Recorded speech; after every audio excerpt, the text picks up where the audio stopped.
He forge roared with heat, sparks flying as hammer struck glowing metal.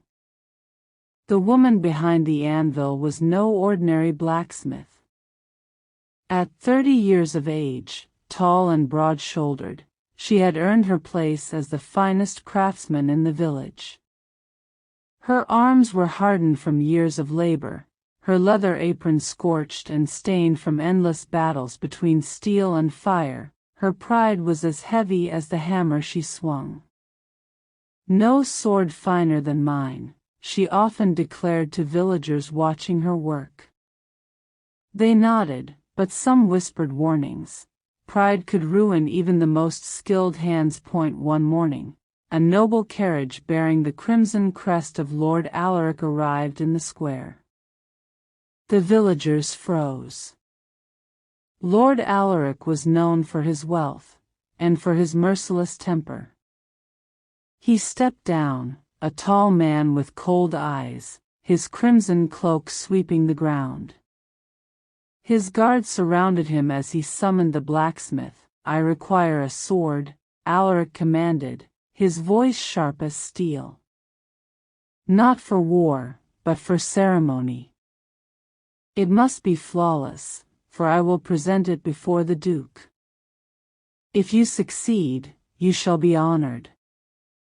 If you fail," he let the words hang, his eyes narrowing. The blacksmith bowed low, pride swelling. "My lord, you shall have a blade worthy of kings." She threw herself into the work. For weeks, the forge burned day and night. Her tunic grew filthy with soot, her arms ached, but she drove herself harder. The hammer rang, the steel hissed, and slowly, a blade took shape. Yet when she quenched it too quickly, a faint crack appeared along the edge. She saw it. For a moment, doubt chilled her heart. But she pushed it aside. "It will pass," she whispered, polishing the sword until it gleamed. The day of delivery came. The villagers crowded into the square, eager and fearful. Lord Allaric stood tall, his crimson cloak blazing in the sun. The blacksmith, proud and confident, stepped forward and knelt, presenting the sword wrapped in cloth. "My lord, the finest sword you will ever hold." Allaric drew it slowly, the steel flashing in the light. The crowd murmured in awe, until he tilted the blade and his eyes narrowed. A faint crack caught the sunlight. With one motion, he struck the ground. The sword snapped in two. Gasps filled the square, rage twisted Allaric's face. "You dare insult me with broken steel? You would humiliate me before the Duke?" The blacksmith dropped to her knees, trembling. "Mercy, my lord. I beg you. I let pride cloud my hand. Spare me, and I will repay. Enough." His voice cracked like a whip. "You will be punished here, before all. Let this village see what becomes of prideful fools." The guards seized her. The crowd fell silent, dread thick in the air. They dragged her to the wooden post in the square. Her leather apron was pulled away, leaving only her coarse brown tunic stretched across her back. Her arms were tied, her body forced upright for all to see. A guard stepped forward, cane in hand. Its polished wood gleamed under the sun. "Begin," Allaric ordered. The first strike landed with a sharp crack. The blacksmith's muscles tensed, her teeth clenched. She would not give him the satisfaction of a cry. The second blow burned deeper, drawing a hiss from her lips. The cane rose and fell, again and again, across her shoulders and back. The crowd shifted uneasily. Some looked away.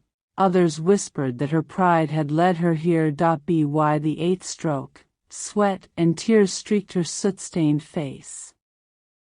She swayed, her knees buckling, but the ropes held her upright.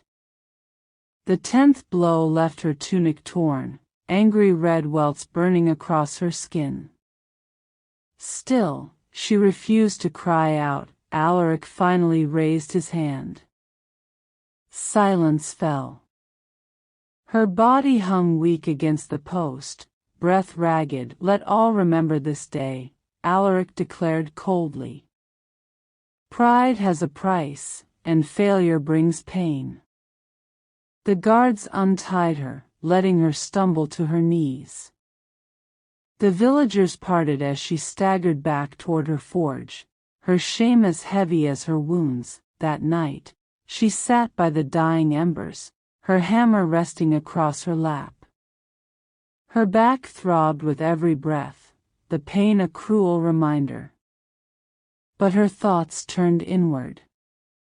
The punishment had not come only from the Lord, it had come from her own arrogance.